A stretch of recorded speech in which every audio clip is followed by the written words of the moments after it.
week's Facebook Live, this week's video. So if you're struggling to market or sell your services, or you're trying to be all things to all people, then this video is definitely for you. I'm talking about why focusing on your ideal clients or your target audience will absolutely change your business for the better and help you be more successful. I'm Hils, marketing confidence coach, and I help women entrepreneurs market themselves with more confidence and feel more confident with their marketing in a way that it feels authentic and feels really good to them. So it's really important to get really clear on who you're trying to serve with your services and with your products. You absolutely cannot be all things excuse me, to all people. Like, it just doesn't work. And this is, you've probably heard of it, it's called niching, right? So you kind of niche down to a narrow focus. And I know that niching, it can be really hard. Believe me, I've struggled with this for so long in my business, for like 3.5 years. But it does pay off to be clearer and clearer on who your ideal clients are. And the reason is simple. So there's sort of two parts to this. The first is that the more you know your target audience or your ideal clients, when you know them really, really well, it informs every other marketing decision that you need to make. So knowing who you're trying to reach, who you're wanting to communicate with, who you're wanting to connect with, helps you decide on everything in your business. So everything from, say, your business or brand name, your fonts, your colours, your imagery, what channels, like social media channels you want to focus on, what services you sell or products that you sell, and your pricing or what you charge. So, for example, I've been working with one of my beauty clients recently, and we're talking about this exact issue. And so imagine that there's a beauty product that could be aimed at a teenager, right? And it would have a very different look and style and wording and fonts and colours and everything than a beauty product that is aimed at a busy, stressed, career mum in her 40s. Even though the product itself could be almost exactly the same or even exactly the same, but the marketing of it would need to be very, very different to appeal to each of those two very, very different target audiences, right? So without knowing who your target audience or your ideal client is, or if you're just being really vague about it, it basically leads to really wishy-washy, vague marketing, and usually little or no sales. It just doesn't lead to success.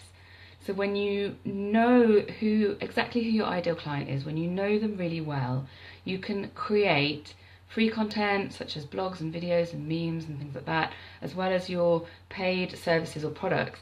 You can create them with them in mind, so you actually create things that they want, right? How great is that? That when you create things that people already want or need, things that they're actually asking for or things that they're kind of looking for already, it makes it so much easier to sell to them, because you basically don't even have to sell to them, right? You just can offer it to them, and you already know that they want it. So, I mean, it sounds really obvious, and it's also not easy. So I have a question for you. Are you really clear on who your ideal client is? Do you know what they struggle with? Do you know what their desires are? And do you know what solutions they are wanting or looking for?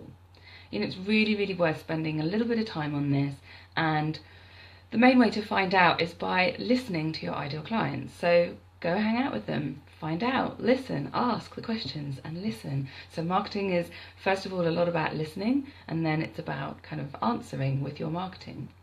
So I said there's two parts to this, and the second part is that so although I said the clearer you are on who your ideal client is, it informs all the rest of your kind of marketing decisions.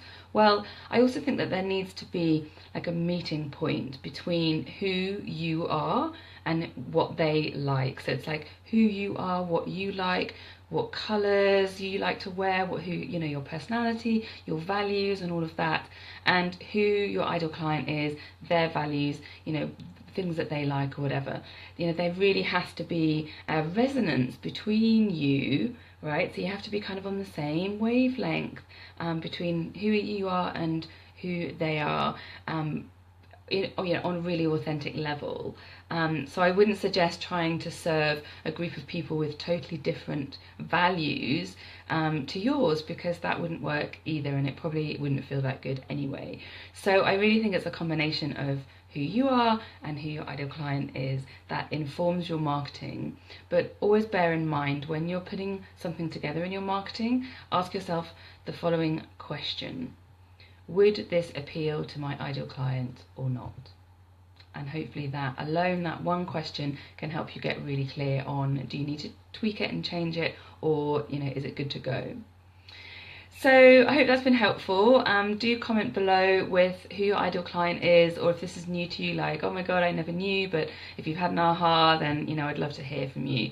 So, and don't forget my special offer. If you're in my Facebook group, then you have 2 weeks left to book a marketing confidence boost session with me at half price. So it's a 90-minute session at just £49 instead of £99.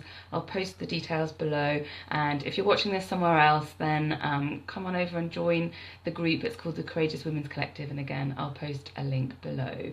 So thank you for listening and watching, and I hope you have a great rest of the week, and I will see you very soon.